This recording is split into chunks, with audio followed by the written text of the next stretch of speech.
Hi, I'm Jameson Newlander, Alan Frog from the Lost Boys, and you're watching the Frog Brothers podcast. Let me get 'em! It's refreshment time, folks. I'm just gonna go watch a movie. Do you like scary movies? I don't watch movies. I have to return some videotapes. You have a TV? No. I just like to read the TV guide. Read the TV guide. Don't need a TV. Books, records, films, these things matter.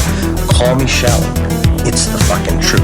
Over 1,600 titles, each for rent at just $2 the first night, and only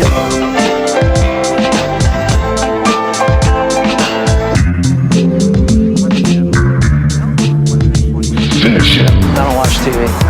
Yeah, but you are aware that there's an invention called television, and on this invention they show shows, right? It's a laserdisc. Okay, I want channels 18, 24, 63, 109, 87, and Weather Channel. Welcome to the Frog Brothers podcast with your hosts, Justin and Alec. Hello, and welcome to a special edition episode of the Frog Brothers podcast. I am Justin. With me is Alec. And special guest from the Yes Have Some podcast, Craig Goldberg. Welcome. Now that was an intro. Thank you very much. I appreciate it. I don't know if it was a good one, but it was definitely an intro. Craig Goldberg. That's way misses the reverb. It was technically, by the definition in the Webster's dictionary of what an intro is, yes, it falls into the category of an intro. So thank you. I'm happy to. I think I was on with Ryan a couple months ago. We talked about toys. Yeah. Yep. Talked about toys. Today we're going to be chatting about the 5th anniversary of a certain controversial documentary by the Ghostheads. Oh, Ghostheads. I thought you were going to say Independence Day Resurgence. Oh, that's what I prepped for too. Yeah. Another controversial documentary. I saw that movie twice, and I don't know if I'll ever need to see it again. I do have it on Blu-ray. I do too. It did not hold up for me the second viewing. I remember coming out of it and going, hey, that wasn't so bad. I was a different person in 2016. It was full of optimism. I was going to say, I look at the movies from 2016, and there's a whole lot of that going on right there, where you're like, was that? Oh, and you're like, Suicide Squad was that year too? And you're like, a lot of year. A lot of head scratching in 2016. Yeah. Yeah. I think Hollywood's rebounded fairly well from their tripping. I think they did all right. Well, we're getting somewhere. Yeah, for sure. Yeah. I think that it's actually kind of funny. Well, I haven't really even thought of it that way. Like Suicide Squad kind of had a little bit of a swing and a swing and a miss. And Ghostbusters, depending on who you talk to, maybe had a little bit of a swing and a miss. And now 2021, it's all coming back. Yes. Yeah, it's been pretty good so far, I think, 2021. Yeah, this has been a fun year. We've actually been allowed to do things again, which has been kind of nice. I haven't watched Space Jam or Fast 9 yet, but yeah, I need to watch Fast 9. I think I'm going to watch Space Jam tonight. I think that's the plan. Awesome. Yeah, I think I might do something like that as well. I've heard it's awful, but Yeah. Everyone's like, it's a kid's movie, and then you look at like all the cameos I've already like had spoiled for me, and I'm like, yeah, I guess people from A Clockwork Orange being in there is not really a kids friendly movie, so that is quite controversial. Well, I mean, it's just like there's a Pulp Fiction joke in the first movie. I mean, you know what happened in that movie? There's a gimp in that movie. Yeah. A guy gets his dick blown off with a shotgun in that movie. So, well, that's kinky. Same with Ghostheads. You bring it around in circle. Yeah. So this is that a deleted scene? Yeah. Forget about that scene. Yeah. Actually, I think all the scenes in this movie that were like actually fun or amazing, like it's pretty awesome to like actually look back and see your engagement piece on there, because that's actually a pretty compelling story part. But there's so much sad piano. It's just like all the time. So yeah, I'm happy to talk about it. I'm glad you guys. I'm here to set the record straight. No, I'm just kidding. Yeah. I'm happy to talk about it. I think like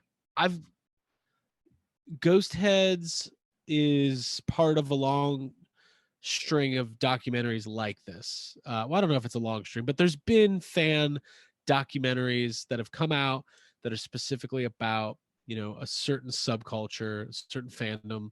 Yeah. Trekkies probably being the most famous one. Like I think most even people that don't know Star Trek know that one. Yeah. Yeah. And I kind of think that's who these movies are made for.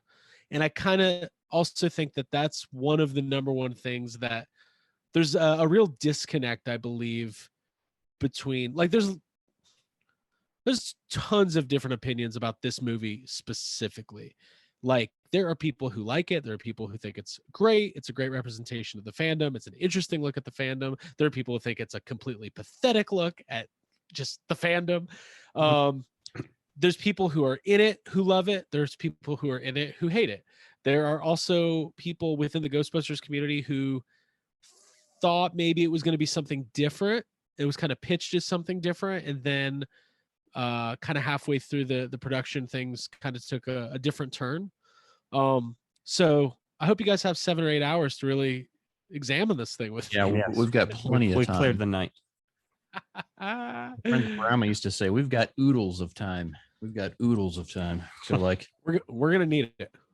Yeah, yeah. I think I watched this. I don't know I know I didn't watch it in 2016. Maybe 2017 or 2018 is when I watched it. It was on Netflix for a while, right? Yeah. Yeah, that's where it debuted. Yeah, that's definitely where I watched it then. And it's interesting. I didn't think a whole lot of negative things at the time about it. The first viewing, I was kind of like, well, that's kind of interesting, but also kind of like sad. Like it was trying to elicit an emotional response from me. I felt like it was the test in Blade Runner. That movie. Yeah. A Ghostbusters fan is on its back, and I'm like, a Ghostbusters fan. So there's a melancholy tone throughout the whole movie.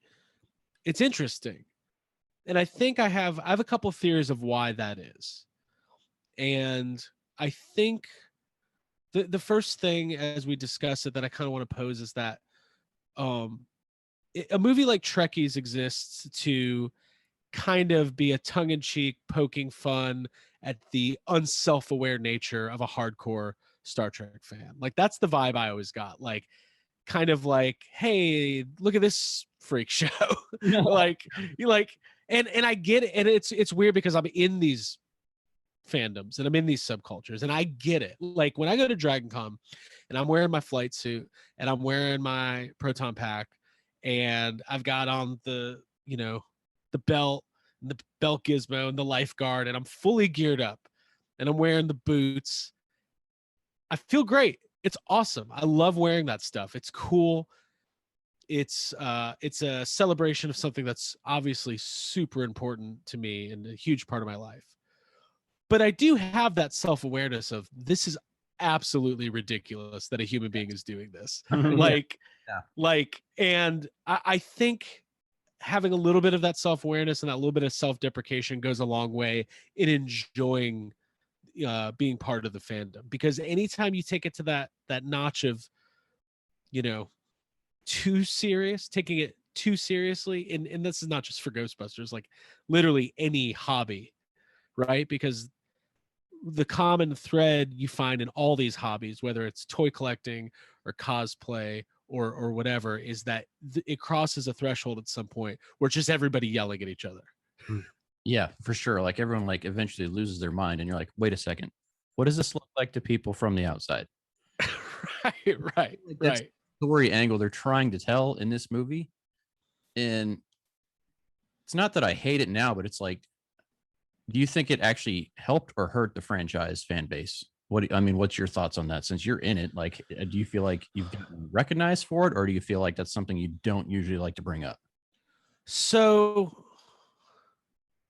lot to unpack there. So, like, initially, when it was like we first hearing about Ghostheads, like, oh, this is cool. They're going to do a documentary, by Ghostbusters fans about what it means to be a Ghostbusters fan.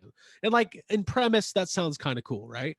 Like it'll feature some stories. And I think what happened is the original idea is let's crowdsource a bunch of, interviews with fans, all the different franchises and everything. Lots of people submitted interviews and stuff like that. The issue is there's a Jaws fan documentary that is literally like 4 hours long, and it's fans submitted interviews about their fandom. And it is the most tedious, boring, just not, it's not even like, oh, this is so bad it's fun. It's just boring, because it's like, here's 20 minutes of some guy who I don't know who he is, some lady, some person, talking about why they like Jaws. And everybody basically says the same thing. Saw the movie when I was a kid, terrified to go into the water. Now I collect Jaws stuff. Here's my collection. And I think one thing that was smart about Ghostheads is like, at some point they realized like, for a documentary to work, there has to be a human interest component for this kind of thing, right? Like you have to be able to, this has to appeal to more than like the central, northeast, western Ohio Ghostbusters or whatever. I tried to make up a name of franchise, but that's probably a real one somehow. And so when it was kind of like, hey, this is going to be like, clearly there was a new movie coming out, Sony got involved.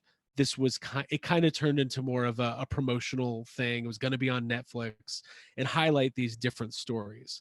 I think they kind of tried to like thread that line of like actual human interests, like heartwarming stories with a little bit of like that Trekkies kind of aspect as well. But I don't think they went far enough in either direction. I think it kind of didn't know what it wanted to be.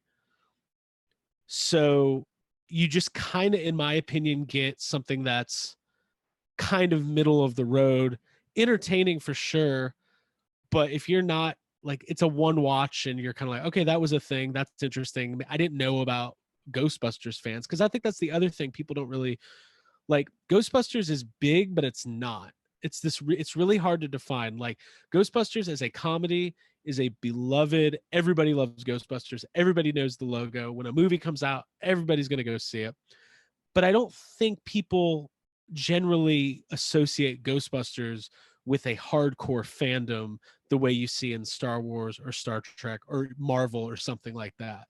So I'm sure to some people it was like really eye-opening, like, oh, I didn't know people did this and built proton packs and all that kind of stuff. Yeah, I get that vibe for sure. It stayed very down the middle and safe. I guess for me, like rewatching that, you're like, okay, so there's some things there that are really great. Like when they had all the original cast members and everybody on, they're really talking about, their experience and why they like the fandom and like how the fandom has thrived and everything like that. And it's great to see all these people talk it up, which I felt like that's where all the positivity in this thing was.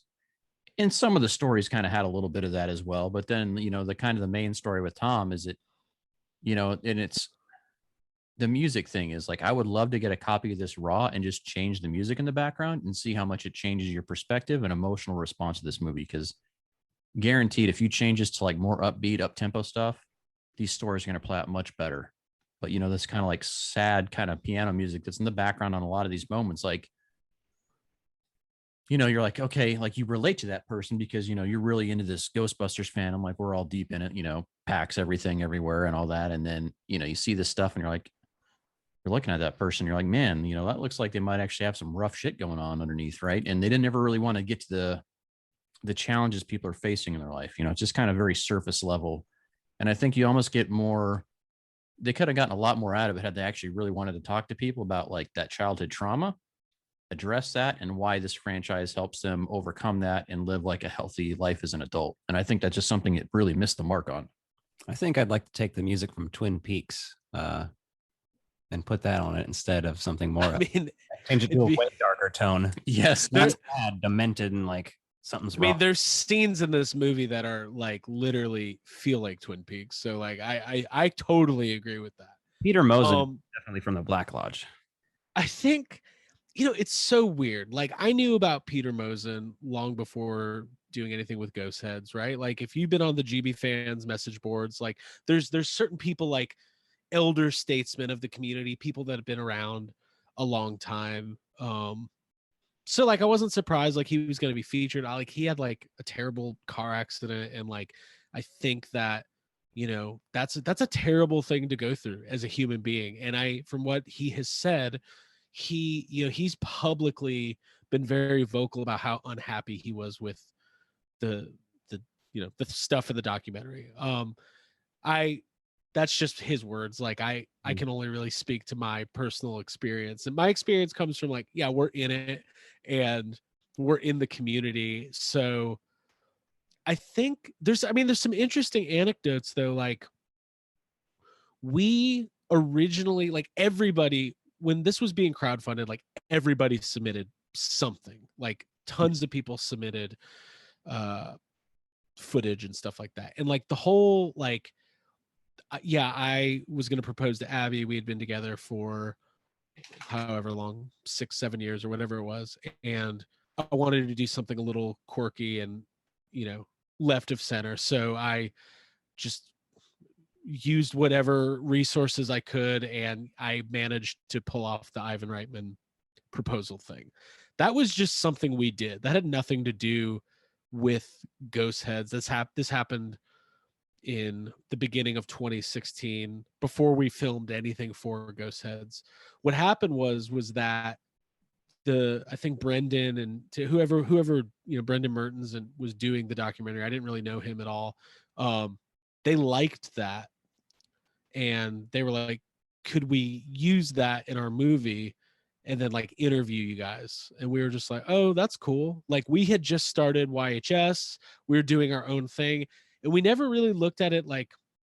I think maybe that's kind of the difference between like Abby and I versus maybe some of the other people who are in the documentary or people who aren't in the documentary. Like I think people maybe thought like, hey, this could be like a platform. This could be a way to like, I don't know, boost my signal, whatever, start a career, whatever. Like, and that happens for some people, and it's a break for some people or whatever. But like, we were just kind of like, hey, if we're going to be in it, that's fine. We can't control anything else about it, but like, yes, have some as a completely separate entity that is not, because like at first we were like, well, maybe we can like use that. Like we just started the podcast, like we can like talk about how we do a podcast now, but it ended up just being like a totally separate thing.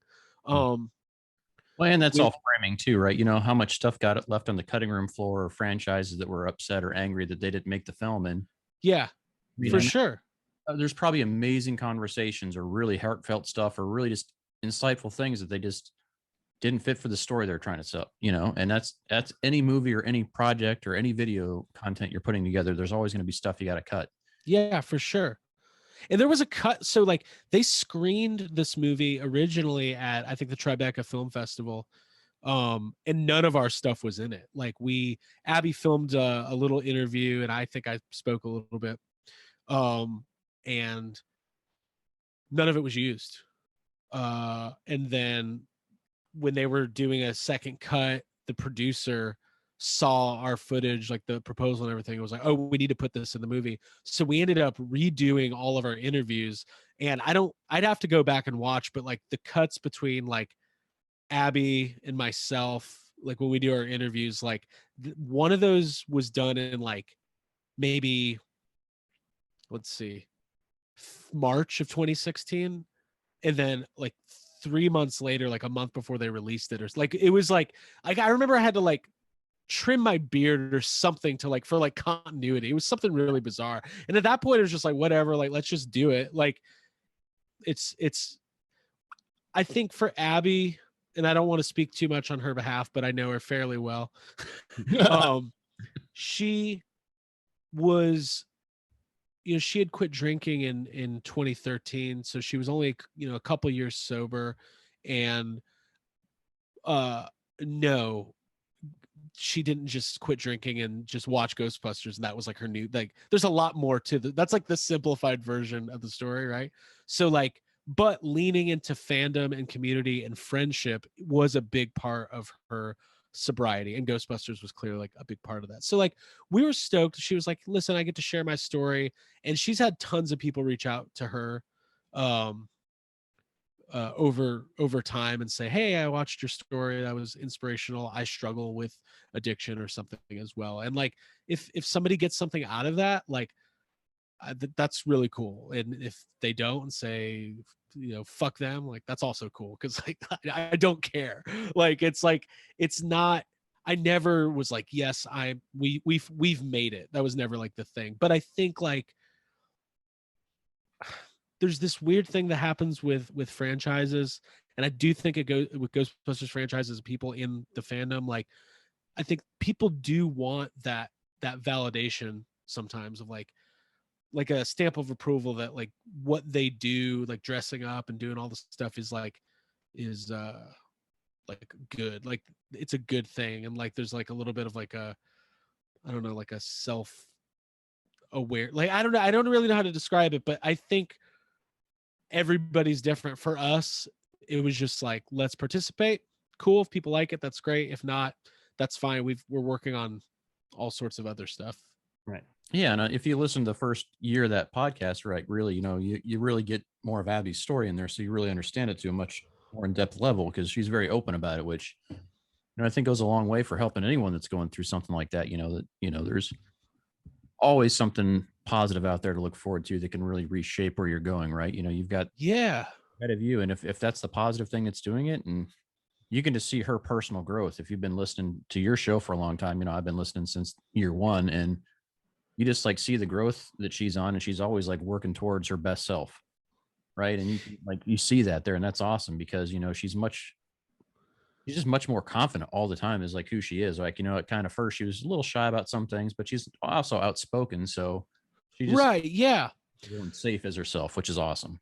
Well, there's another component that I think was tough on Abby, and she's spoken about this publicly on the podcast and stuff, was that she, all of us were really hardcore positive supporters of Answer the Call, right? We were just like, if you're a hater for the sake of being a hater, then you're an idiot. You haven't seen the movie. You're just a troll. We were basically like, watch the movie and then form an opinion and then have a discussion. And clearly Abby, being female, it was all about like, taking that stance. Abby was one of the first people like I knew in our circle to like be like, hey, I'm not sure I loved that movie. And it was really hard for her to, after like defending it so strongly, to be able to be like, oh, it wasn't what I thought it was going to be. And I think a lot of that also was tied into like the Ghostheads experience as well, because like she talks about Answer the Call, like, well, whatever, Ghostbusters 2016 in that movie. So it's just kind of it was a weird time where like, I'm sure you guys remember, like they were trying so hard to get goodwill within the fan base, because it like they'll probably write a book someday about the chaos surrounding the beginning of the culture wars in 2016 and that election, and Ghostbusters was part of it, which is crazy. And it's almost that thing where it happens in politics, and it happens in it happened with us with Answer the Call, where it's like, well, I want to be able to have an objective conversation about this, but you're kind of worried of like the behind the keyboard internet troll pointing at you going, see, we were right. And it's like, well, it's not about, you're an asshole. Like you're hateful. Like there's hate and negativity. There's something wrong with you as a person that you just don't want to address, because carrying it around is a burden in your life. To change your mind about something as you grow and digest and experience life and experience what that means to you, and realize it's never going to be what the original was, it's okay to change your opinion on that. Yeah. So I think that's all kind of tied together in some weird way. Yeah. And then I don't hate the movie. I don't necessarily love it, but the thing that I always just try to keep in mind, regardless of my opinion out there, is there's people that got into Ghostbusters strictly because of Ghostbusters. So for them, that's their Ghostbusters.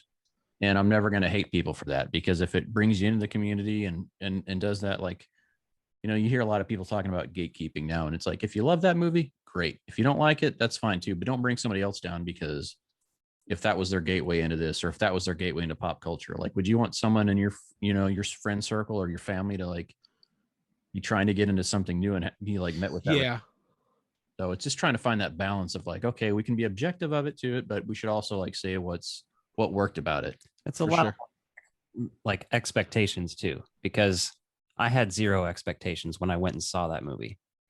And it's just because I was it's one of those times where, I mean, I think you've talked about this even on YHS, where you're just kind of out of the loop. You're out of the community. You're busy with your personal life, trying to focus on yourself. And that's kind of where I was when even like the trailer dropped for that movie. And then just the whole lead up to it. I didn't buy any of the merchandise. And later was like, oh shit, I wish I'd bought a bunch of that. But it's cool because now other people are getting rid of it and I can get it. But I fucked up on a couple of those. Like I should have bought like 40 packs when they were on clearance at Target. Yeah, for sure. Yeah. Or no, at Toys R Us. They're sat there forever. Right. Yeah. So I had no expectations when I went and saw 2016 and was just pretty pleasantly surprised. I was like, it's not great. And I don't even really like Melissa McCarthy, but I liked the rest of the cast in general. But even now I'm just kind of like, yeah, I just don't harbor any hate for it. I don't know what it is. There's definitely things that are bad about it. And I do visibly cringe when the Fall Out Boy montage happens, just because I don't know how else to react to that. But, I think for me, like once it began, and regardless of what my own feelings were, like once, like, when the Sony email hack happened and Dan Aykroyd kind of publicly talked about it, and you start kind of hearing rumblings of behind the scenes stuff, like you kind of get that feeling that, man, if Ivan and Dan weren't happy about it from the beginning and didn't like the finished product, I can't be too hard on myself for not being 100% satisfied with it, either. Right. Like at the end of the day, it's a movie though. Right. And I think that's where that self-awareness comes in. It's a movie. How do we get on this topic? Let's talk about Ghostheads. Yeah. But it's all tied together because it all happened. That was the rebirth of the franchise for really, and a lot of people, especially in the public's eye, right? They got this documentary on Netflix and then the new movie drops and really goes hand in hand with it. It's the 5th year anniversary for both of these. So, right. And I think the other thing is like, Cleaning Up the Town had been in production for a long time. And that is a movie about the movie. That's about the production of Ghostbusters. And this is not that. And I think some people thought Ghostheads was going to be more about, the some of the behind the scenes and stuff with the movie. So a lot of it is what you guys are saying. It's like managing expectations. I think that's with anything, right? Even as we look ahead, there's going to be, and a lot of people have not accepted this in their heart yet, but there's going to be people that hate Afterlife strictly because there's lots we've of waited already 30 years, and no matter what can happen, whatever you've imagined or you've had a dream or you've thought it out, you've written a spec script, whatever it is, your level of what is actually going to happen is not what's going to happen. I think, people are going to, there's some people that are already like talking shit on it because it's children Ghostbusters is what they're saying and stuff. And I'm like, whatever, I don't care. I was a child once, so I relate to that. I hate that. That's that is one thing. Like I've been trying to like in the build up to Answer the Call. By the way, I walked out of that movie and I remember saying somebody's like, nobody's ever going to call this movie Answer the Call. And like their marketing worked because that is what it's known as now. As weird as it was for the movie to change names at the end, I was like, what is going on here? What was the point we were just going to make? God damn it. I'm sorry. Anyways. The kids. So who cares, right? Like to me, Ghostbusters means a lot to a lot of different people. If your opinion is that Ghostbusters needs to be for white male SNL comedians of the time running around catching ghosts, and that's what makes a Ghostbusters movie, it's like, well, no. Bill Murray, Dan Aykroyd, Harold Ramis, and Winston Zedmore, Ernie Hudson. Did I just mix up all their names or just do Winston? Just Winston. He's single. Winston, Ray, Bill, and Ivan. By the way, if you want to hear our interview with Ernie Hudson on YHS, it's in the archives. And he's the absolute best of all time. Yes. Listen to it. Listeners out there haven't, you should check it out. Thank you. It's all lightning in a bottle, right? Like you can't, it's unrecreatable. There is no, whoa, we got some, if my power goes out, I'm sorry. Got some thunder. It's just the right people at the right time. You can't even compare, like Bill Murray and Dan Aykroyd and Harold Ramis, like there is nobody like that in comedy now. Like you could, Jason Sudeikis would be a great Ghostbuster. Paul Rudd would be a great Ghostbuster. I thought Kristen Wiig was going to be a great Ghostbuster. So there's stuff she did that was great, but like they were not just top tier comedians. These were like the biggest entities in the like world. And I don't think that, I think there's going to be elements of Afterlife that really feel like Ghostbusters, but I think it's also going to be an homage to a lot of stuff from the 80s. I feel like there's an Amblin influence that's going to be in there. And if people compare it to Stranger Things, it's like, well, Stranger Things is the result of the original Things. Yeah. Like Stranger Things is the perhaps most derivative property of all time. Yeah, and I don't think it's wildly derivative from everything. That's why people like it, because it's nostalgia. The show. Yeah, it's nostalgia personified through with a little new twist. twist. Yeah. And I think that this movie is going to have a lot of that as well, right? You're going to see the things that you love, but you're also going to get a story. I love Stranger Things, so I welcome that. Yeah. Well, I'm like, if Jason Reitman's an incredible filmmaker, and if we're going to get a little bit more of a stripped down, dialogue driven, coming of age story, here's the thing, and we can get back to Ghostheads after this, but I feel you guys are giving me a platform, so I'm gonna take it. Absolutely, yeah, go for it. This movie, Ghostbusters Afterlife, should not be happening, because this is not the approach that Sony would have ever approved. They wanted passing the torch, new comedians, couple cameos from the old guys, reboot the franchise, Men in Black style, right? That's what Sony wanted forever. That's what they thought would work. A coming of age story about the family legacy of Egon Spengler, who is now passed away. That is fan fiction. That is like, when people would say that, I would be like, you're an idiot. That's never going to happen. Well, maybe Jason Reitman could direct it. You're being dumb. That will never happen. That's not how this works. So it's just a very, the set of circumstances that led to Ghostbusters Afterlife happening don't make any sense. Well, that's why from like getting that lightning in a bottle back to some degree, right? Because this shouldn't be happening, and it shouldn't have come together this way. And I mean, if you've seen Jason's films, you know that he is strictly a story person, right? He's not big on huge gimmicks or anything like that. Like, no, I remember seeing Thank You for Smoking and thinking that was hilarious, and not even realizing it was a Jason Reitman movie till years later. Right. Like, oh my God, it's his son. Like, oh wow. And then you start following his stuff like Juno, and you're like, okay, we're in good hands. So we're going to get a story that's heartfelt, but we're also going to get everything that he learned and experienced on those sets as a child. Like, that's what people forget, is he got to feel that movie magic as a kid. Right. Those sets. And I think that's something that's so intangible. You'll never be able to experience that unless you were there. Like, and he'll be able to capture those moments that, maybe we felt just kind of watching it, but he was there to see it being made. And I think that's right. what I'm looking forward to the most about it, is his ability to translate his personal experience with that as to something that we can all relate to in some way or another. In some ways, it's the only way it could happen. In this weird, legacy of a third Ghostbusters not happening, and all the rumored casts and all the scripts and all the people hired to do it, nobody being able to nail it and do it justice. It's insane that we have waited from 1989 to 2021. And the story where we're going to get is literally like, this is what we've been dreaming about. I don't want to speak for everybody, but I've been wondering what the Ghostbusters have been up to since 1989. Mm. And I don't, when people are like, well, the video game better be canon. I'm like, why? Yeah. Who cares? Exactly. Why? Is it that important for you to see a video game pack in this movie? Like, if that's where your head's at, I'm in a completely different place because Carrie Coon rules.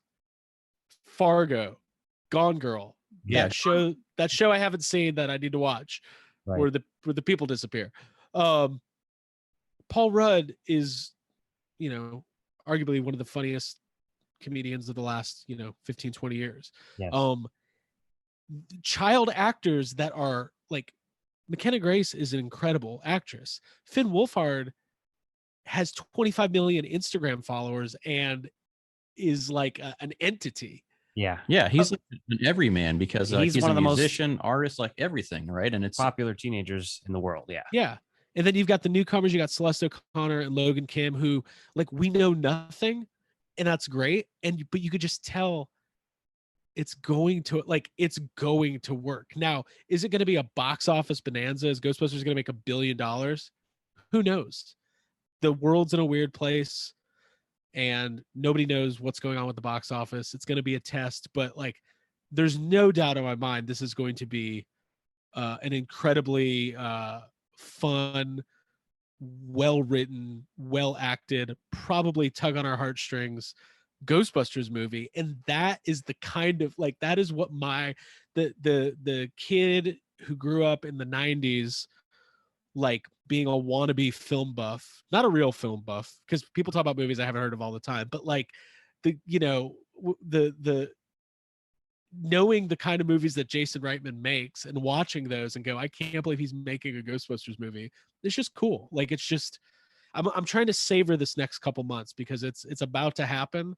And it's never going to be this again. So the other piece is like, I got so overhyped, I think, with Answer the Call, like you did. And like Alec here was lucky because he didn't like jump to that level. But like with this one, it's like, I just feel like I'm going to appreciate this so much more waiting a year. Like at first I was really disappointed. Then I'm like, okay, that's not a bad thing. And then like I saw all the behind the scenes stuff that Jason was letting us know that he's working on it. He's, working with Elmer Bernstein's son on the composition of the score and everything. You're like, oh man, he's really going all out for this. He really cares. He's not doing this just because he doesn't like it. So every extra minute of time that we have for this is worth it. And honestly, I don't want another trailer. I don't want to see any TV spots. Like I'm ready to go sit down and immerse myself in this experience. Yeah. I'm ready for I'm ready these for that. toys Yeah. have recently getting my me wallet hyped. may not be, but I am. There's going to be the merchandise onslaught's coming. I just want to see them talking the whole movie. I don't care. Yeah. I want the original guys to put on their flight suits and bust some ghosts. Of course, I want to see that. Give me 4 minutes of that and give me a half hour of the original Ghostbusters on screen talking to each other. That's what I want. I want Bill Murray and I want Ernie Hudson and I want Dan Aykroyd. I almost called him Ray Stantz. Yeah. I see reality and fiction are they keep mixing for me. Reality, my reality, the Ray Stantz podcast coming soon to the YHS podcast. But yeah, it's all very exciting and who knows what the future holds for the franchise, right? Like we don't know, is this going to spawn 2 sequels, a TV show and a cartoon? Like hopefully, but it's an unpredictable kind of thing. I think we don't know what the budget was, but we can all assume it was probably half of what Answer the Call was. And yeah, and I think that was the huge piece there is, right? You cut the budget down so you're able to tell a story without just having to spend so much. And like filming in New York alone is just worth, the permits to shoot there are just insane now, which is why Answer the Call was all shot in Boston because it was like, hey, we're going to give you tax breaks to come shoot here. Right. That's the other thing. Everyone's like, wow, it sucks. Ghostbusters is a New York movie. I'm like, stop saying that. You're only saying that because that's people say that and it's in your head. Yeah. Like it's don't worry about what you think Ghostbusters is supposed to be. Think about what it can be. Yes. Open your imagination beyond just what it is, right? Because even if you break down the first movie, right, how many ghosts do you actually see caught? Very few. You see Slimer caught, and then you see the montage, which doesn't show any actual catching. Well, yeah. They're already trapped. I was going to say, this brings me to a point where it's like, the only reason there's a bunch of ghosts in New York City is because of the whole Gozer event thing that's happening. Right. The same thing in Ghostbusters 2. That's the only reason they're spawning around is because of the slime and shit. Yeah. So when a lot of people are saying weird stuff about the whole line in the new trailer or whatever, where there hasn't been a ghost sighting in 30 years. And they're like, well, that means there hasn't been any ghosts in 30 years. And it brings in a lot of questions about if Stay Puft Marshmallow Man was videotaped or if there's some sort of cover up. And actually, all that's really fascinating to think about. But it is. But do they cover that in the movie? I don't need them to. That's not pertinent to me. But I think really when we go back and we look like and kind of bring this back into the ghost heads and answer the call stuff is that, you know, you look at where we're at now and where we were then and, you know, successful or not, or, you know, whatever, all that stuff kind of opened the door to bring us back to here and, you know, put us in the forefront of pop culture again, up there with the Star Wars and everything else, and the legacy sequel or the franchise sequel or the soft reboot, whatever you want to call these things. And, you know, we're just at a point where we're accepting that, but we're also the people that grew up on this and we're the ones making the content now and delivering that content. So it just makes sense for us to have that. Going forward, the Ghostbusters community will only get bigger. Sure. Yeah. And I think that's the biggest thing, like as fans, like we just have to embrace these new people, right? They're not going to know everything like we do. Like they can't watch Ghostbusters and give you a commentary that's a culmination of every other commentary you've listened to on it. Like, how do you know all that? Like, unless they know the name of every writer of all of the Extreme Ghostbusters episodes, I'm not talking to them. Yeah, and I think like that's the weird, like I don't really get that aspect of the fandom.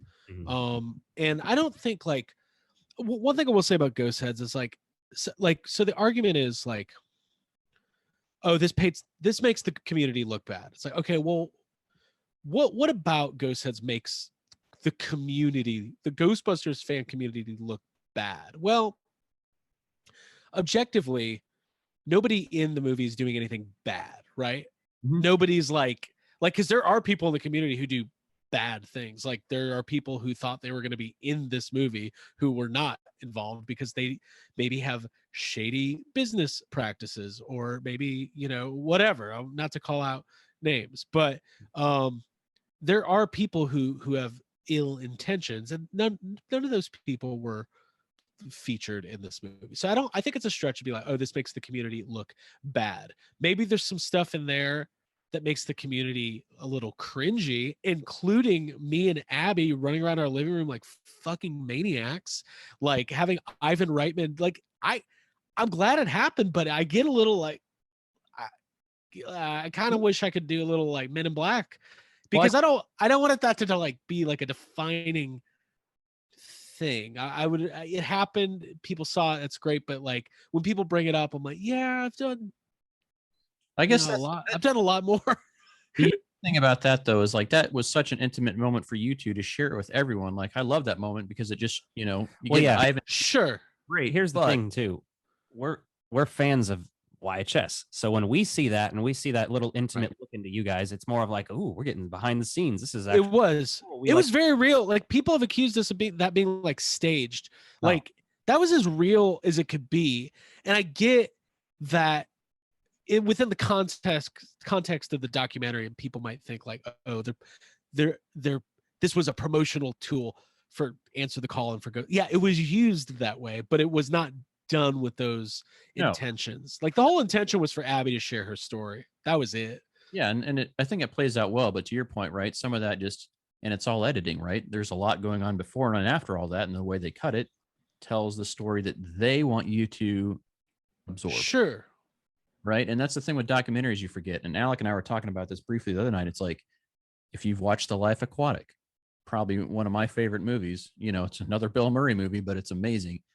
And then you get to see them like go in and see something. Okay, let's back that up. And then like for a documentary, that's very common occurrence is to go back and then do another shot for that style of filmmaking. Now, this is more of an interview based and fan submitted stuff. So right. I mean, someone could have sat there and practiced for days before they actually went and did the interview. Because what am I going to say? Am I going to script this? Right.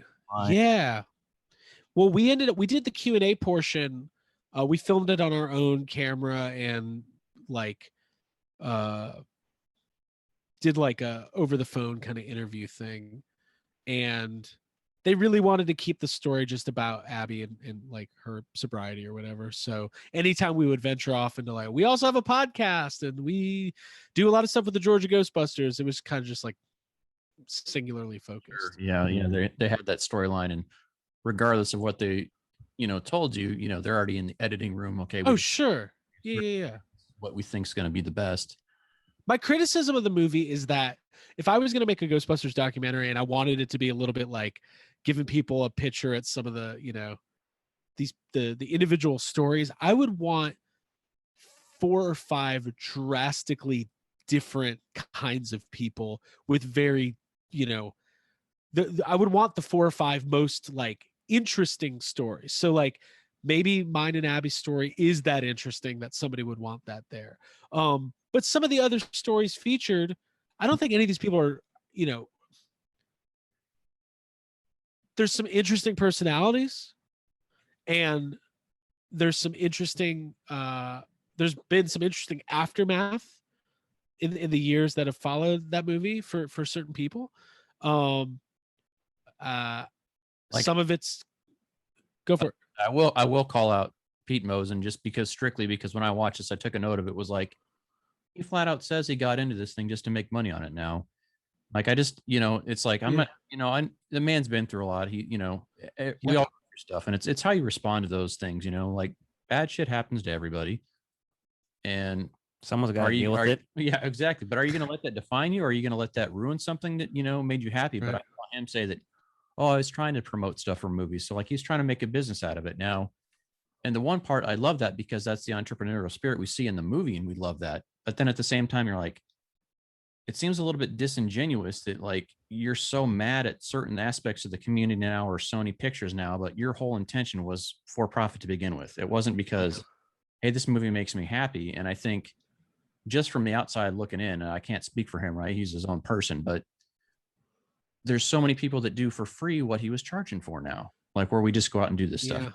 And I think that's a bit of an overlap, but that's also just a generational gap change, right? And it's nothing that's bad about Pete as a person. Sure. Just the way that we change things right now. Like, Sure. Well, time moves on and like things change, and like, and if that was, I don't know. I think it's tough. I'm sure feeling like time has kind of passed you by a little bit and wanting to kind of hold on to that. I'm sure it's something a lot of people go through. I always tell Abby and Jake, I'm like, hey, dude, if we're 60 and like there's like a new Ghostbusters podcast with a bunch of 20-year-olds and I start, ranting and raving about them and being mad about them existing, I will be absolutely right. And they should not be doing what they're doing. No, just kidding. No, I mean, I think it's a thing, like, right? Like there's always going to be, he was the first, right? He was the guy working for Columbia Pictures and hired as a promotional person to make the personal appearance and stuff, because that's something that happened. Like if you think back in the 80s, like calling a phone number and figuring out which costumed character to show up randomly at your house for your kid's birthday, like the Uncle Buck, the clown, right? That's basically Pete Mosen showing up at some guy's house, right? Hired, but that's not a thing anymore, especially in Ghostbusters, where every major city and lots of small cities have a local franchise that'll come hang out at your birthday party with an ecto of some sort for literally for free or for charity or whatever. Yeah, we do that all the time, and it's like, yeah, we're not doing it because,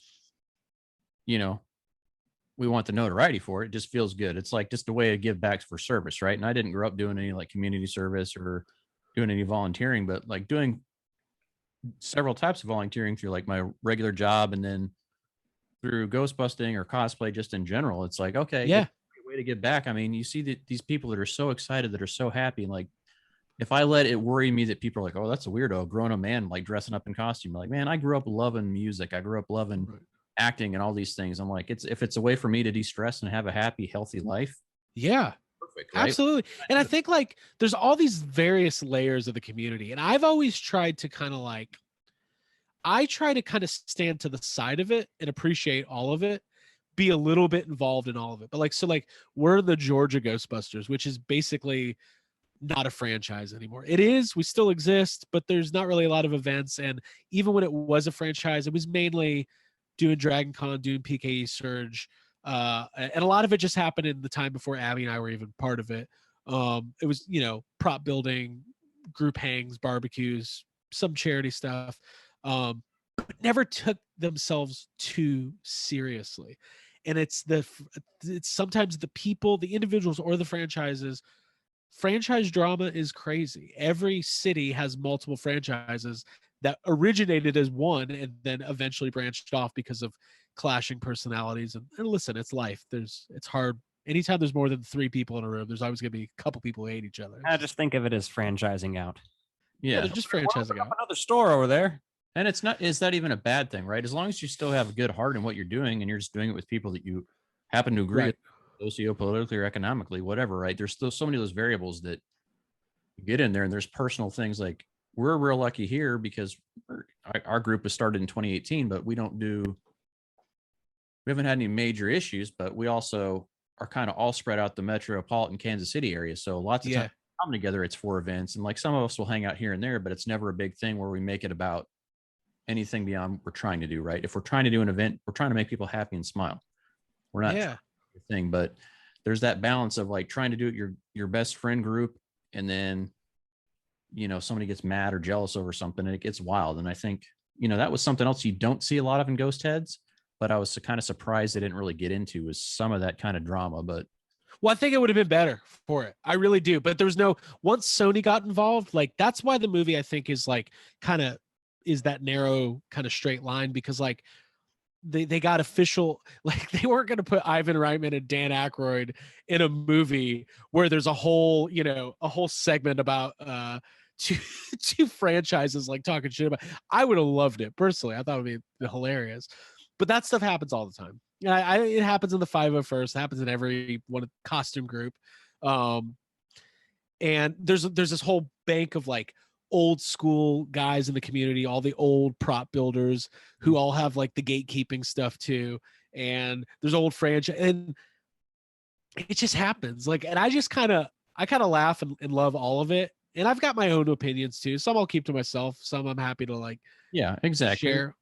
But I think share what's appropriate based on, you know, your audience and like who you're friends with, right? Because even when I disagree with the way somebody did, I was like, I have no genuine hate for anybody, because energy, because like I can just focus on myself, but like not maybe agree with how they handle things. So I think with Ghostheads specifically, I think there's a little bit of that notion that, like, I mean, listen, let's talk about what is presented on screen is that Pete Mosen is the old the old school Ghostbusters original fan, right?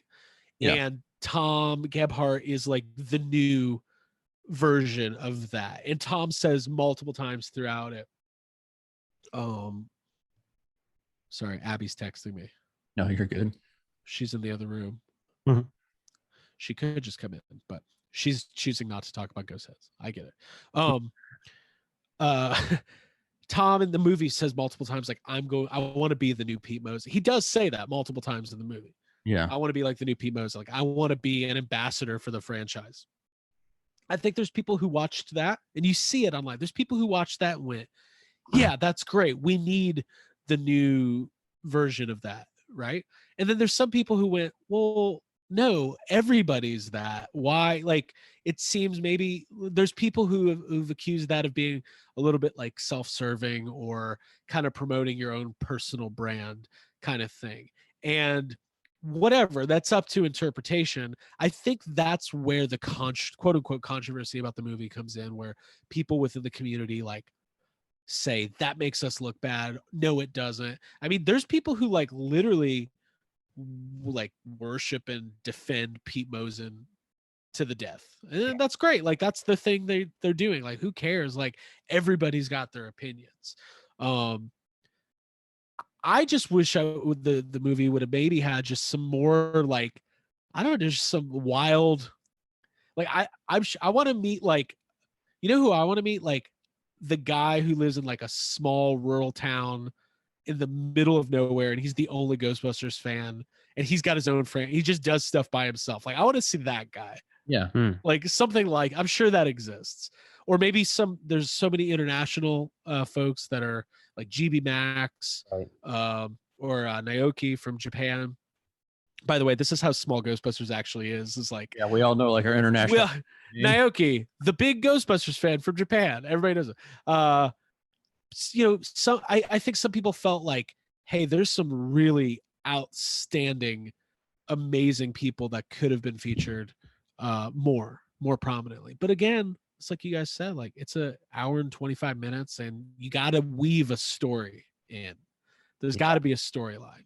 Yeah, and there's nothing stopping any of these people from telling their story like on their YouTube channel or sharing that around locally, right? I mean, if you felt like you didn't get what you wanted out of that, then tell your own story. You know, you don't have to have anyone do that. That's an easy way to share it and just throw that out there for your fans, right? You know, I was going to say, yeah, you can film your own videos and put them online. We do that. We're doing it right now. Sure. And I think that was kind of for me and Abby and Jake, and Jake's not in Ghostheads. I think it may be a photo of him actually. I was a photo of him in a con or something with you guys. Yeah. I'm sure you see him in there, at least maybe in a clip or two. Right. We oh, did I lose you guys? I can hear you fine. Can you hear us now? That's better. Okay. Cool. I'm not sure. Cool. That USB fragile cables and shit, man. No, I get it. It's fine. Listen. What was I saying? Oh, yeah. So for us, we just didn't have much interest in using it as a platform. Again, hang on. What the heck? I don't know. That USB hub trying to start a fire again? No.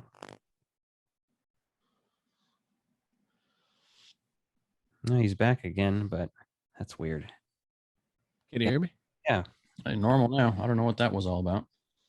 All right. I don't think it's recording anymore. Oh, yeah, it's still recording. Yeah. Yeah, we'll edit all the nonsense out. So. I'll skip past it. We can pretty much wrap this up here in a minute anyway. We've been going for an hour, so. Yeah, well, I was kind of saying, like, for us, like, there was no mindset of like building a platform or using it as a propeller to a thing. It was just a thing we did. I mean, some of the storylines in the movie though are like just kind of there's some boring stuff in there where it's just like, this is a thing that's being featured and it's cool, but there's nothing so significant about it that makes it and I'm not saying ours was so significant because I really I think there's just a lot of different stories that could be told from a lot of different perspectives. It's also just not a very diverse movie from a gender or, racial or sexuality point of view. Like they pretty much get like 5 or 10 minutes of Abby and then. Yeah. And I think, honestly, that was maybe part of the reason why they kind of realized like, oh, there's no female representation in the movie. Right. But also like 2016 basically was 20 years ago. So like, I think everybody's kind of become more cognizant, aware, and sensitive to that need of representation. And that's awesome. That's some real growth by the human race. So yeah, good on us. We did good. Yeah, give ourselves a pat on the back. No, I mean, I think overall, like just looking at it reflectively, like there's nothing in this movie that makes Ghostbusters fans look bad. There's things that make individuals look like they are portrayed in a certain light. But overall, when you look at these fans as a whole, you don't see anything in there that makes you go, oh man, those people are terrible humans. It just, to me, a lot of what just sets that up is the music. Like if I watch this just closed captioning, I guarantee you I'd have a completely different reaction than, like I said before, than what the music is, because the music's really trying to dictate your emotional response to this movie. And that's such a strange choice in some of these scenes to me. Like, we got a brand new movie coming out. There's people that dedicate their lives to this. Why didn't you have some more up-tempo stuff about the positivity that this group tries to spread? And I think that would have been a game changer for it, really. Yeah, and also I should say there's people involved in making the movie that are some of my favorite people in the world. Like Tommy Avalone, who produced it, is an incredibly talented dude. He's been on our show multiple times. He's working on some really cool stuff. Ray Esposito was one of the executive producers. He's a great friend. He runs Ghostbusters Universe News. And there's people featured in it that, like Ben, I can never say his last name. He'll hate me for that. I always call him Ben Langoliers. Ben Longlanese, whatever. From Louisiana. Like there's some really great people featured, and there's some interesting stories, but I just want Trekkies, to be honest. If I'm gonna watch a subculture fandom documentary, even one that I'm in, I want like the dentist office that's just all Star Trek, and it's just like, whoa, that's kind of crazy, or whatever. You saw the movie that premiered. Like, how drastically different do you think Sony steered that from the premiere to like what was actually released on streaming? So I don't think it was so different. I think really because the filmmaker, because Brandon is part of the Ghostbusters community, I don't think he had much interest in like doing an expose type of thing, right? Like it's not like two documentary filmmakers who knew nothing about this heard about it and then were like, oh, we have to make a documentary about this. I think that's where you would get a more like kind of yikes thing, which I would have loved. Like what I'm saying this entire time is I don't care. Yeah. If I wouldn't mind that, because the franchises like raising money for charity and going to children's hospital, I think that stuff's amazing. Like that's awesome. Ghostbusters franchises raise a lot of money for charity, and that's obviously a very great objectively a very cool thing. But does it make a good documentary? Well, or is it a little self-serving at that point? I think you should definitely put a little bit of that in there, maybe in the beginning of the movie, like, hey, look, this is one of the things Ghostbusters community does. Right. Should be a lot of goofy shit and goofy people and interesting people. Yeah, I think that's the thing, was you didn't have any crazy personalities. And I don't know. And I would say inherently, there's a significant population of Ghostbusters fans that are shy to some degree, but there's also people that are completely different once they get their gear on, right? They almost go into character. So to try to film those as one or the other is interesting. I think, if you had some zany people on there, know, but at the it's like we do PKE Surge at Dragon Con every year, and it's just a giant party, right? Yeah. And like just any kind, like there's a little bit, I think, of parade footage in Ghostheads, but it's not a documentary really about the Ghostbusters community. It's a documentary that tells 5 or 6 individual stories with the Ghostbusters community as kind of the backdrop, which is also fine. I just think maybe there's 4 or 5 other stories that might be even more interesting. For sure. Yeah. And I think aging at 5 years now, like, is it something that people are going to go back and watch a lot? I don't know if there's a huge market for it anymore, or if the new movie's going to reignite the interest in it, but is this something that's just going to kind of slip away for a while until someone's ready to do something a little more? I would love to make a sequel to this movie. Give me the funding for that. I will direct, because there's been interesting storylines that have come out of the movie.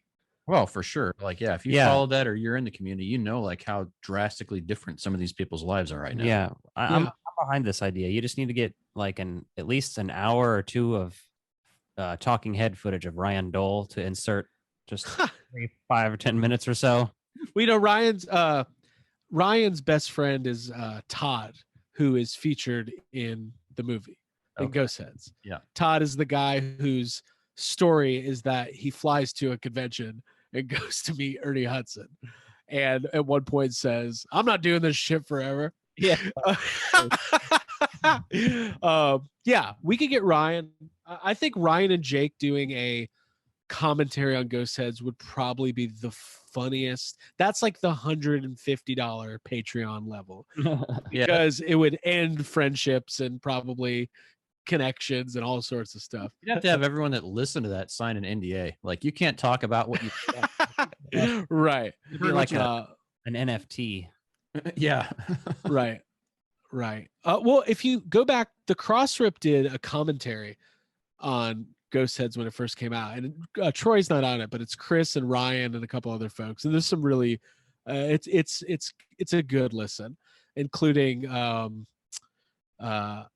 what was it? Let's see. There's a really funny disparaging mark about me by Evelyn, who is one of Ryan's friends from Vancouver, who basically insinuates that Abby could be doing a lot better.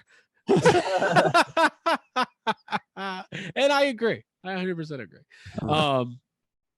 But yeah, so it's like, what is the legacy of Ghostheads? It's the kind of movie that like it'll be on Tubi or whatever, and people will find it over time, but it is kind of a timestamp, right? Yeah, it's very like moment in time based on everything going on around it and all the promotional stuff they mixed in there.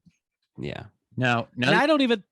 Oh, sorry. Go for it. Now that you mention commentaries, I think the only logical thing to do is to have everyone featured in this movie do a commentary talking about the reality of the movie versus what was portrayed. Well, to do that, you would have to have people acknowledge the reality of the movie, and I don't know. There's some people. I don't know. Because pretty publicly, Tom Gebhardt and Peter Mosen had a falling out with each other, which is so sad because they had such a beautiful connection.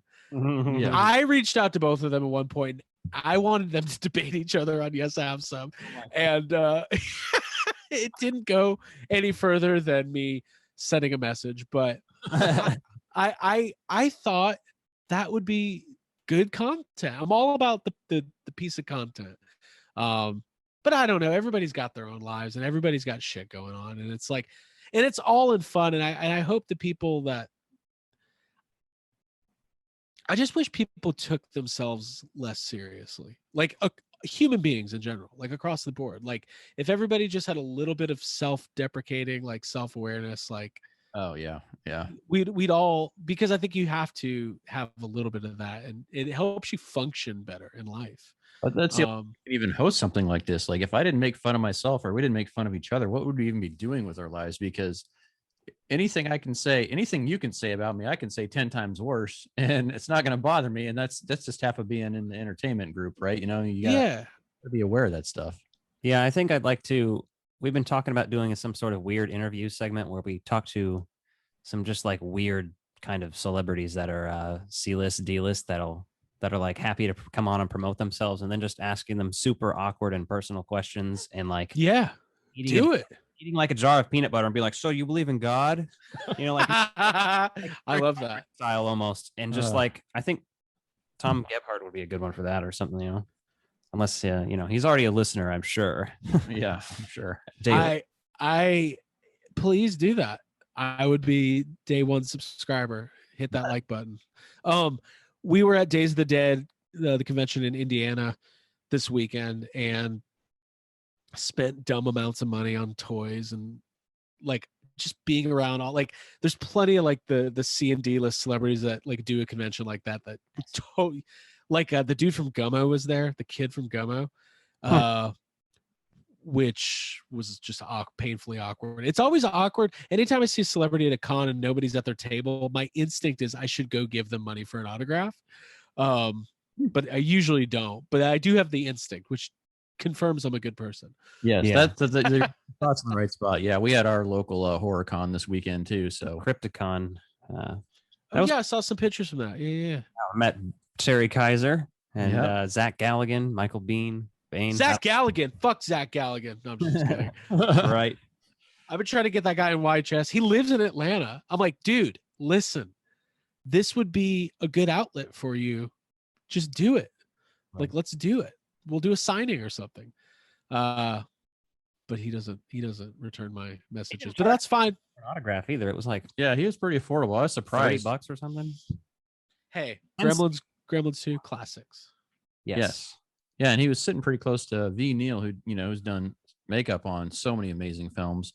And I think she was like almost the same price as his stuff was. And it was like, whoa. Well, I paid $60 for my Alice Cooper autograph. Well worth it. Nice. When I was working in the concert industry, I worked an Alice Cooper show. So that was pretty wild. I felt like I was waiting for the whole time with my like backstage pass. Yeah. The crew pass. Probably have him sign a Wayne's World VHS. Yeah. Well, I did. I got him to sign my. I bought a 7-inch record of the single for "Feed awesome. My Frankenstein." I didn't. What I wanted to do is ask him when he's on tour who feeds his Frankenstein, but I didn't. Yeah, I wanted to ask Michael Bean how to pronounce his name, but nobody knows. Exactly. Bean, I don't know if he would. He might have been like, well, you know, Bean, Bine, Bane. There's like Bean by Bane. 4 different ways you can do it. But yeah, ultimately, I think Ghostbusters as a franchise has moved into a new chapter, and I think when people attain any kind of level of notoriety, once there's like a turnover, I think it stresses some people out, right? Yeah, and I think for everything, right, and I think that the Paul Feig Answer the Call, that regime is done, and it's now onto a new thing, and you kind of got to roll with it and keep up with it, and that's why it was really important for YHS I wanted to build community around the entity of Yes Have Some as a podcast that's not just exclusively Ghostbusters, obviously, but I never wanted it to be like, look at me, I did this thing, or look at Abby, she did this thing. I wanted it to be, referring to Ghostheads, I wanted it to be like, hey, look at us collectively. We've built a community and a little brand, and we've got our little cult, following, whatever, and be kind of get the recognition. If we ever get recognition, for it to be from that and not weren't you in a documentary once, because I wanted and I feels like that's. We kind of, I don't know if we kind of didn't talk about, once after Ghostheads came out, we kind of didn't talk about it for like a couple of years. Didn't really even mention it. It just wasn't on our radar. Like we're in general, here's my advice. I know we're trying to wrap up. Here's my life advice. Nobody's asking for it. Don't worry about what happened yesterday. Look forward. Just try to focus on the next thing and make the next thing as cool as it can be. I don't even like sharing like old stuff I did like on Facebook. Like or on Instagram. Like I don't really do like hey, here's something cool I did 3 years ago, because then that to me, I'm like, psychologically, that takes away from planning the cool thing I want to do tomorrow. Is that sappy? I'm sorry. You can cut this. No, man. I think that makes sense. It, like for me, I'm picky about what I'll show from the past. Like we've recently started really trying to get into going to film locations and doing all that. And like, there's a handful of places I'd been before, and I was like, well, I'll share those because I may not hit those places again anytime soon. Sure, yeah. There. So like to me, it's like just building this portfolio and telling the story that like even before I was like openly obnoxiously nerdy and like pop culture geek, it was like I was still doing this shit. I just didn't tell everybody about it. Right. So yeah, that's very cool. I think you just got to really just be yourself and enjoy it. And so I really appreciate your time, Craig, coming on and chatting with us. And yeah, I'm sorry I kind of skewed it towards talking about after. I'm so damn excited for this new movie. I think it's just one of those things, man. And before we even really close it out, I guess we could say is Alec and I have had conversation. It's like waiting for this movie, the movie we would have gotten in the 90s. Look at all the movies that are like time frame adjacent to Ghostbusters, right? Okay, so Ghostbusters was tied up in limbo. Here comes Men in Black. And that was based off a really small comic book series, like a very limited run. And they made that into a big thing, right? And that really took the place of Ghostbusters at the time because they couldn't, right? And you look at it and you're like, what moments in the Men in Black franchise are so cringeworthy you like despise, but you still love, right? Because CGI at that point was pretty much it. Unless you were up and coming, unless you were sliming somebody, no one was like physically doused with anything. It wasn't like, it was all very post-production heavy. So like, I don't think anyone would have liked Ghostbusters 3 in the 90s. That could have really just killed the franchise because everyone would have been like, oh, this looks like crap. The ghosts don't look great. It would have sucked. It would have totally sucked. Like we've all seen Evolution. It's fine, but no one kind of, no one, most people besides Ghostbusters fans don't remember it. I've got the figures, by the way. I think I saw you getting those. Those are awesome. Yep. And I think like, I also think that the whatever they were working on, the Lee Eisenberg and Gene Stupinski script, like it probably wasn't very good. Like, yeah, those guys are great writers and they wrote the Office and all that. I think of all of the versions that almost happened, I would have liked to seen what 2012 Phil Lord and Chris Miller would have done with Ghostbusters, because I really do think the Lego Movie, 21 Jump Street, like those are good. That's good stuff. And of course, like it's, you know, the big what if would have been the Russo brothers one, which if we lived in a world where the Russo brothers did a Ghostbusters movie and not Infinity War and Endgame, I'm not sure that's a timeline that I'm super into.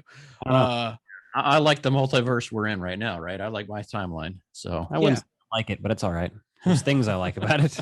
But I think like with Jason Reitman, we're gonna get so there is I listened to your guys' episode with Troy and Chris about how Paul Feig he did the thing that nobody wanted to do, which was try to bring back Ghostbusters, because it's like, fuck, how are we gonna do that? Yeah. That seems really hard. And he did it and he tried. And I kind of get the vibe that if he could have just 100% done it the way he wanted to, it would have probably even turned out better. But it's almost like Ghostheads, where it's like, let's not stray too far away from it. It, you know, it ends up just kind of being a remake. And yeah, that's a huge part of what really threw that off course, right? And then you get further in, like you guys have talked about, the level of darkness going on with the Sony hacks and all the stuff behind the scenes. And you're like, I like Paul Feig as a person. Like he's a gentleman. He's amazing. He's done some really funny stuff. And oh yeah, you know, I like his path, but then to be put into here with this controversy and like, at what level of this stuff did he know, and what's on Amy Pascal for her involvement there? And yeah, you know, a lot is on her, I'm assuming. Yeah, she's for profit. She's trying to prove herself by doing something to bring back a franchise that was pretty much like, hey, we're going to license out some T-shirts, some toys occasionally, and that's about it, you know? Right. Well, the whole thing is like, I love Paul Feig. It's Ghostbusters is my favorite thing in the world. Paul Feig has made some incredible stuff. Ghostbusters Answer the Call is probably my least favorite thing Paul Feig has done. And Freaks and Geeks is like a top 3 all-time favorite show of mine. Yeah. I've watched those 18 episodes probably 50 times. Like I know them line by line. And he created that. Like he created something that's my favorite thing. He then tried to do a new version of one of my other favorite things. And trust me, if some up-and-coming guy said he was going to tackle a Freaks and Geeks remake or reboot, I would be hesitant about that. For sure. Right?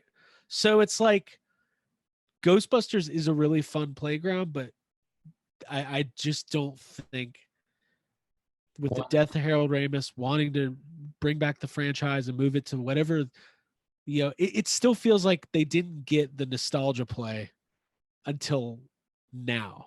Yeah, I think they missed out with that. I think, you know, they're so focused on just getting it done and making it happen that, you know, there's some missed opportunities for sure in that. And then you also look at what does that look like and feel like to people when that happens, right? Because now you have this nostalgia factor coming into us. We're all going to be able to enjoy that. And, you know, some of my favorite things on Answer the Call are just watching the documentaries and the behind the scenes stuff. Right. Well, the biggest, I'm sorry I'm taking so much of your guys' time, but the biggest missed opportunity to me in Answer the Call is that the origin of, if you ever read Andrew Schaefer's book, Ghosts from Our Past, the origin of Aaron's relationship with ghosts is fucking cool. The opening scene of that movie should have been Aaron as a kid being haunted by that terrifying ghost in her house. Yeah. That sets up the whole template of and that's different than Ghostbusters, right? But they kind of allude to it, and then they go into it in more detail, or Andrew Schaefer goes more into it in his book. But I've made that speech 1,000 times, so. Yeah, it's just one of those things. It's like, it's a sign of the times. It's going to do what it does, and hopefully it gets more people into it. I do like the fact that, you know, you brought some of the diversity into there, but Extreme Ghostbusters already did that, and that was way ahead of its time for diversity and inclusion. Like, nobody wants to talk about that, and that's that was another amazing. One of those, what's that thing in How I Met Your Mother, how he talks about it depends on when you saw Return of the Jedi, whether you like Ewoks or not. Yes. Yeah, sure.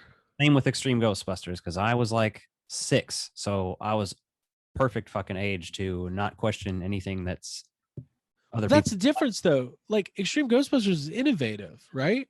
It did innovative things from the stories that were being told, from the characters, the diversity you're just talking about. I think that's the thing that drives me crazy about Answer the Call. It really didn't take any risk at all. It played it extremely safe, so safe that it ended up being kind of a hindrance. Yeah, and like with the bits that you get, like the most distracting part for me was all the cameos that I didn't need. Like every time I saw the character, I was just like, I wish they were their normal character. Like I could do fine without, I'm good with multiverses and all that. Like I've been reading comics since I was a kid. It's all good, but make it a story that I can digest. Hey guys, at this point in the video, we started having issues with the hard drive, so the video stopped recording, but we didn't really say much else anyway. We just kind of said our goodbyes, but thanks for listening. Check us out on all of our social medias. Let's check out Yes Have Some Podcast, Toy Anxiety. Yes Have Some has quite a lot of different podcasts you can listen to. Thanks for watching this one, guys.